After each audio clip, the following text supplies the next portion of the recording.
বঙ্গোপসাগরে তৈরি হয়েছে একটি নিম্নচাপ অঞ্চল। এটি আগামী 48 ঘন্টার পরে আরও শক্তি সঞ্চয় করবে এবং দক্ষিণ ভারতের উপকূলের দিকে এগিয়ে আসবে। তবে এই নিম্নচাপ এতটা শক্তিশালী হবে যে এই নিম্নচাপের কিছু মেঘ বাতাসের সঙ্গে পাক খেতে খেতে আমাদের দক্ষিণবঙ্গ এবং উত্তরবঙ্গে পাশাপাশি বাংলাদেশেও কিন্তু এর মেঘের কিছুটা ছিটেফোঁটা অংশ প্রবেশ করবে। তবে এই নিম্নচাপ কতটা প্রভাব ফেলবে আমাদের দক্ষিণবঙ্গে সেটাই এখন দেখার বিষয় রয়েছে। কার্যত গত কয়েকদিন থেকে আমরা দক্ষিণবঙ্গের আকাশ মোটামুটিভাবে কিন্তু মেঘলা দেখতে পাচ্ছি। পাশাপাশি এই চলতি সপ্তাহে তাপমাত্রা আবারও 33 ডিগ্রি ক্রস করবে।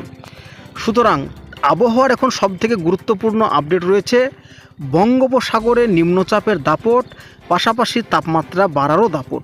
তো দয়া করে আজকে ভিডিওটা সম্পূর্ণ দেখুন এবং আগামী বেশ কয়েকদিন তাপমাত্রা, বৃষ্টি সমস্ত কিছু ডিটেলসে আপনারা জানতে পারবেন। তো বৃষ্টির আপডেটে যাব তার আগে আমরা দেখে নেব যে তাপমাত্রা কতটা বাড়তে চলেছে। তবে আপনাদেরকে একটা কথা জানিয়ে রাখি, সকাল এবং রাত্রিতে যে শীতের আমেজটা থাকছিল সেটা কিন্তু আস্তে আস্তে উধাও হতে চলেছে। তো আগামী কাল শুক্রবার দুপুর 2টো নাগাদ যদি আমরা তাপমাত্রা লক্ষ্য করি তো কলকাতা তাপমাত্রা পৌঁছে যাচ্ছে 33 degree, Kolaghat 32 degree, Kharagpur 33 degree, Haldia 32 degree, Bardhaman 31 degree, Krishnanagar 31 degree, Tehatta 30 degree, Palashi 29 degree, Salar 29 degree, Guskara 31 degree, Durgapur 32 degree, Hura, Bankura, Purulia 32 degree করে কিন্তু তাপমাত্রা বেড়ে যাচ্ছে। তো বাংলাদেশের ক্ষেত্রেও সেম একই রকম অবস্থা আমরা দেখতে পাচ্ছি।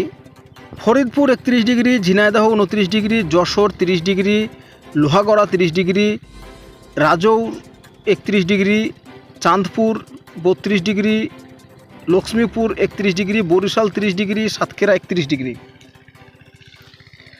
তো সবে মিলিয়ে তাপমাত্রা কিন্তু এই মুহূর্তে চরম শিখরে কিন্তু বাড়তে চলেছে। পাশাপাশি উত্তরবঙ্গের ক্ষেত্রে Gangtok 20 degree, Siliguri 31 degree, Alipurduar 29 degree. তাপমাত্রা কিন্তু উত্তরবঙ্গে বেশ কিছুটাও বেড়ে যাচ্ছে আগামীকাল দুপুরকার দিকে। তো অনেক জায়গাতেই তাপমাত্রা বাড়ছে, আর কিন্তু তাপমাত্রা কমার কোনো রকম লক্ষণ নেই। শনিবার যদি আমরা আবারও দুপুরকার দিকে ট্র্যাক করি তাপমাত্রা, তো যদি লাইভ দেখি তো কৃষ্ণনগর 30, কলকাতা 33, খড়গপুর 32, দুর্গাপুর 32, মালদা 28, পুরুলিয়া 31। তো তাপমাত্রা সবে মিলিয়ে কিন্তু 31, 32, 33 এই মতো কিন্তু আমরা দেখতে পাচ্ছি বা আগামী কয়েকদিনে দেখতে পাবো। তবে আগামী শনিবার থেকে কিন্তু তাপমাত্রার বড় সড়ো পরিবর্তন লক্ষ্য করা যাবে। Kolkata 34 degree, Kharagpur 34 degree, Krishnanagar 31 degree, Durgapur 33 degree, Malda 31 degree, Baharampur 30 degree, Mallarpur 32 degree, Salar 30 degree, Tehatta 31 degree, Krishnanagar 31 degree. তো এই যে তাপমাত্রা বাড়ছে, তো এই তাপমাত্রা দক্ষিণবঙ্গের পাশাপাশি বাংলাদেশের খুলনা 32, বরিশাল 30, বগুড়া 32, চিটাগং 31, কুমিল্লা 31, ঢাকা 32, আমাদের উত্তরবঙ্গের ক্ষেত্রে শিলিগুড়ি 28, গ্যাংটক 17, আলিপুরদুয়ার 28, পুরুলিয়া 30। তো তাপমাত্রা সবথেকে বেশি আমরা লক্ষ্য করতে পারলাম কিন্তু কলকাতাতে 34 ডিগ্রি আগামী রবিবার। এটা কিন্তু সবথেকে একটা আলোচ্য বিষয়। তো দেখা যাক এখন আগামী রবিবার পর্যন্ত কত ডিগ্রি তাপমাত্রা আবার ছাড়িয়ে যায়।